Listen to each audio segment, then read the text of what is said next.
The forebrain is one of the most testable regions in neuropsychology, and you'll see it in the psychology char's sociology section as well as in biology passages. The MCAT doesn't just want you to memorize structures, it wants you to connect each part of the forebrain to its function, from higher order thinking to emotion, memory, and sensory processing.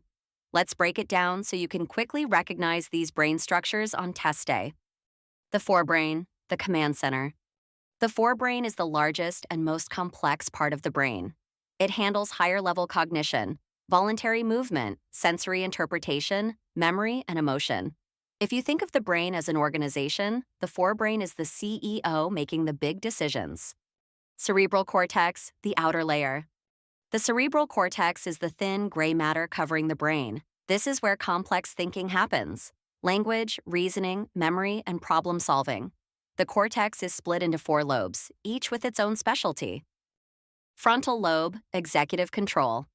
At the very front is the frontal lobe. It's in charge of executive functions like judgment, planning, and personality. Importantly, the primary motor cortex lives here. That's the strip that controls voluntary movement. Parietal lobe, sensation and space. Behind the frontal lobe is the parietal lobe.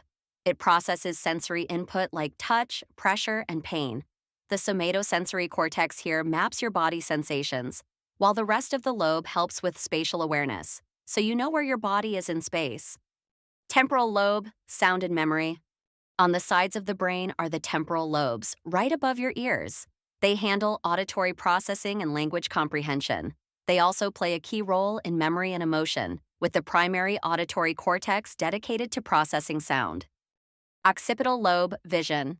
At the back of the brain is the occipital lobe. Its entire job is visual processing. The primary visual cortex here interprets what your eyes see: shape, color, and motion. The limbic system, emotion and memory. Deep within the forebrain lies the limbic system, the emotional and memory hub. It includes the amygdala, hippocampus, and hypothalamus, all high yield for the MCAT. Amygdala, fear and emotion. The amygdala is key for emotional processing, especially fear and aggression.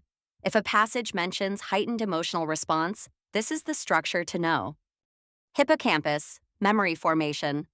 The hippocampus is essential for forming new memories and navigating space. Damage here leads to problems with memory consolidation, classic MCAT test material. Hypothalamus, the regulator. Below the thalamus sits the hypothalamus. It regulates body temperature, hunger, thirst, and hormonal control through its connection to the pituitary gland.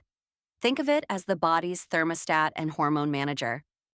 The forebrain isn't just anatomy to memorize, it's the blueprint for how higher-level thought, memory, and emotion connect to physiology and behavior. On the MCAT, being able to match each structure to its function will help you move faster through psych-soc and bio questions with confidence. With that said, here are just a few of our student success stories. Students who improved their scores and even got into medical school. If you're preparing for the MCAT, click the link below to get started with your own preparation.